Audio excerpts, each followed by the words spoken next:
Hello engineers, I am Engineer King Justin Hernandez Guardario, one of the recent civil engineering board exam passer and luckily one of the top notchers as well of the civil engineering board examination last April 2023.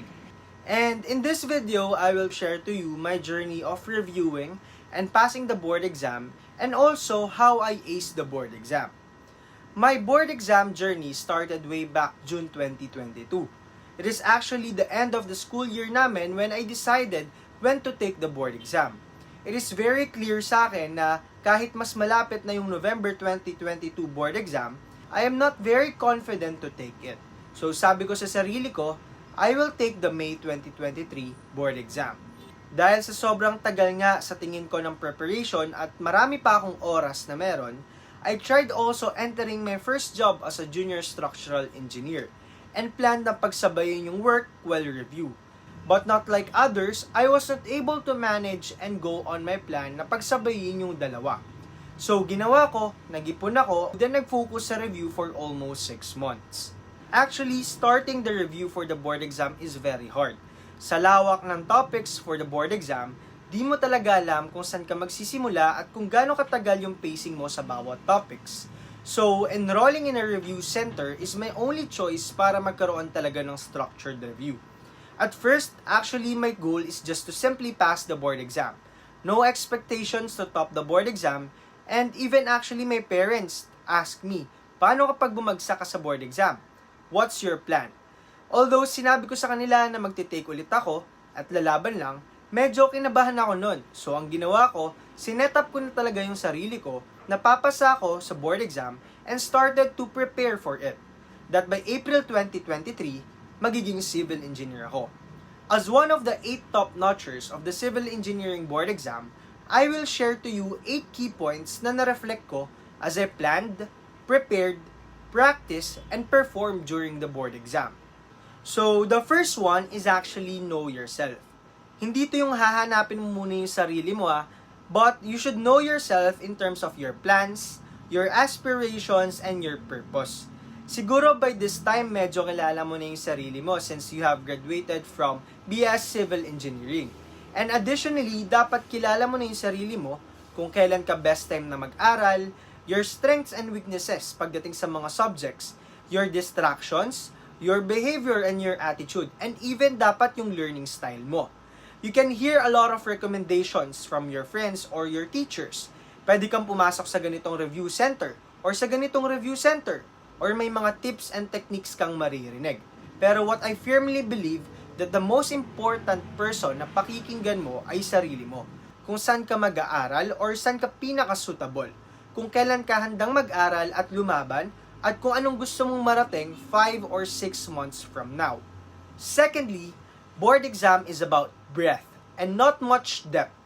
If we will be looking on the trends of the civil engineering board exam, basic principles and concepts yung pinaka magiging foundation mo as you enter your examination room. May makalimutan ka mang formula, at least alam mo kung saan mo siya kukunin or saan mo siya huhugutin. Nagiging mahirap lang talaga ang board exam since compilation ito ng what we have learned from the civil engineering program. Kaya dapat kasama sa paghahanda mo or pagre-review mo, yung alam mo rin dapat kung ano yung mga hindi mo dapat reviewin. And that is how your review center will help you para magkaroon ka ng guide sa review mo. Pero additionally, kung kaya pa ng schedule and time mo, you should also extend your knowledge by solving related problems and answering past board examinations. My third key point is all about when I started my review. Sabi ko sa sarili ko nun, I cannot change the past, but I can create my future. I know that this is very easy to understand. Pero maybe some of you or most of you doesn't feel ready for the board exams as of the moment. Actually, it's normal. And you will never feel ready talaga. Even I ask myself a day before the board exam if kaya ko ba talaga. But always remember, that is why you are preparing now. One of my friends always tell me na you are more prepared than yesterday.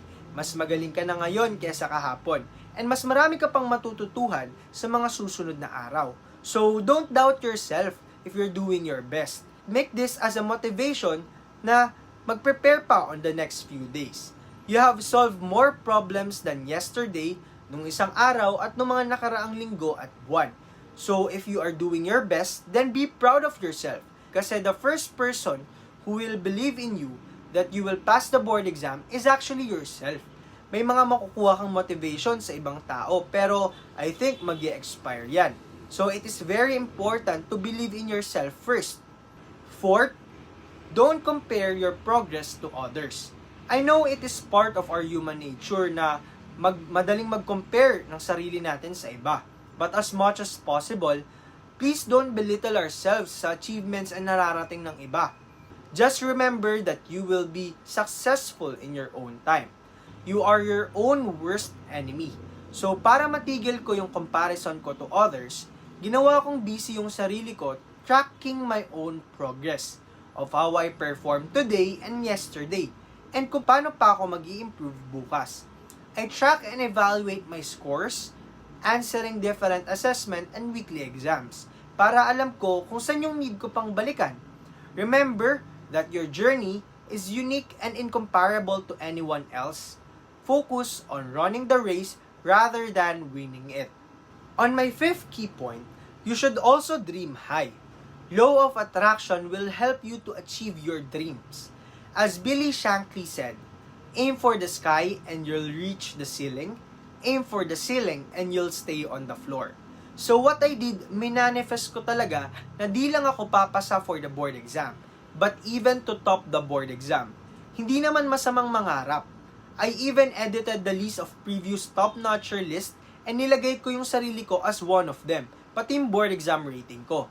Even in my dormitory, I make sure na nakikita ko yung goal ko, so nagsulat ako nun on my mirror and on my wall ng dream ko of becoming a top-notcher. Para araw-araw, visually, I am reminded of what is my goal in taking the board exam. Sixth, on preparing for the board exam, make sure you enjoy the process.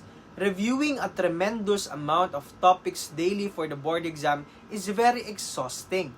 Preparing for the board exam, sabi nga nila, is a very different milestone and journey sa life natin.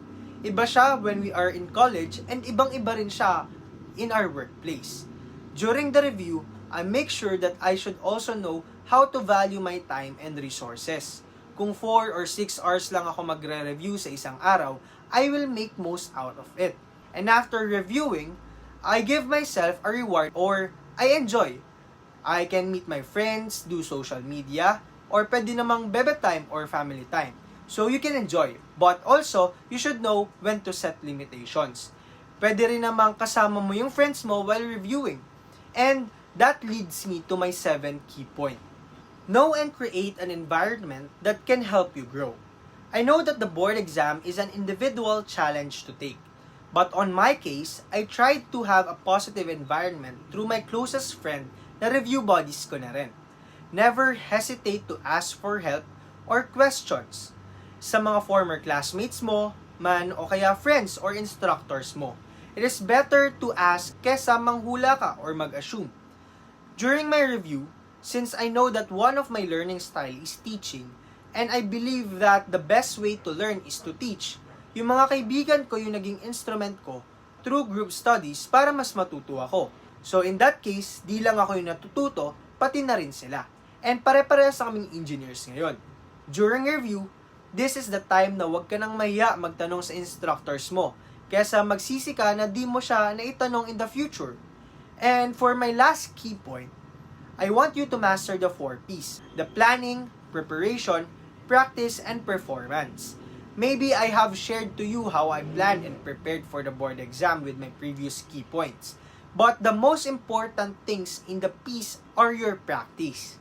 Through practice and evaluating your performance, yun yung magiging assessment mo talaga kasi kung ready ka na ba to take the board exam. As I commit myself in taking the board exam, I make sure na wala akong maiiwan na any worksheet, problem set, assessment, or even pre-boards na namimiss sagutan. As to track my performance as well, while answering different assessment, I set my own standard kung ano yung gusto kong score. For example, tina-target ko talaga 85% sa lahat ng sasagutan ko. And pag di ko na-achieve yun, I will be studying the said topic again and again until ma-reach ko yung passing score na sinet ko. Remember that how you practice today is how you will perform on the big day. So, that's it.